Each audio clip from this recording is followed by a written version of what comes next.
Ok, mwen gen kon ba ou, pou so agle men.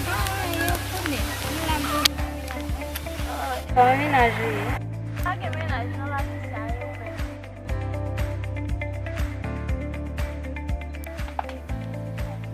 E vwe, ki James?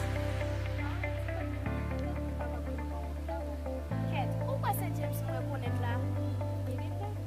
Bon, ta rem li rekonet James sa. E vwe, asa yo konet ket pise James nan son nan?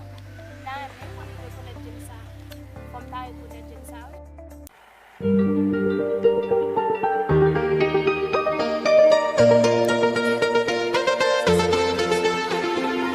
We used to hide under the covers.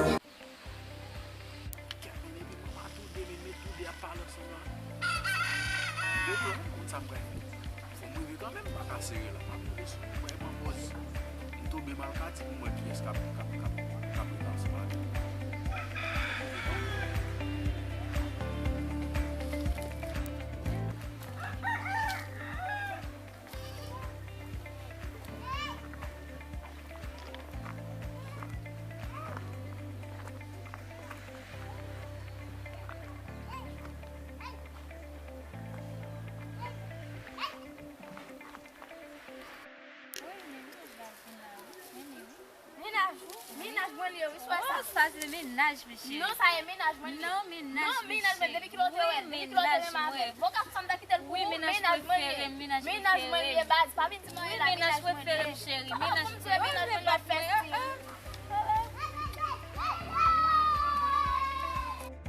Bonsoir, madame. Bonsoir. La fòm mwen ka sa diyo.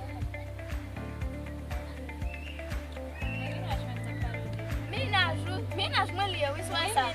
Non, sa e menaj preféré. Depi moun tan mavel, oui. Ménage, oui. Mwen kon men fète te, men depi le mavel. Oui, ça c'est Bak ka ménage, fidèl oui, pou ménage préféré, menajman li. chérie. C'est menajman li. chérie. Ménage, Menajman li.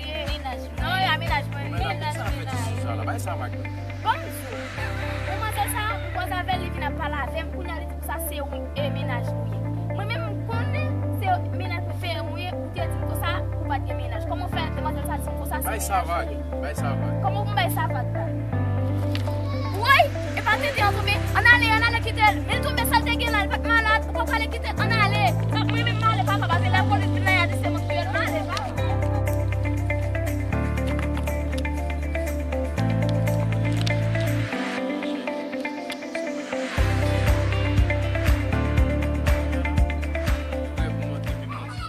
Il me réalise c'est où Juliette moi vraiment. Chérie.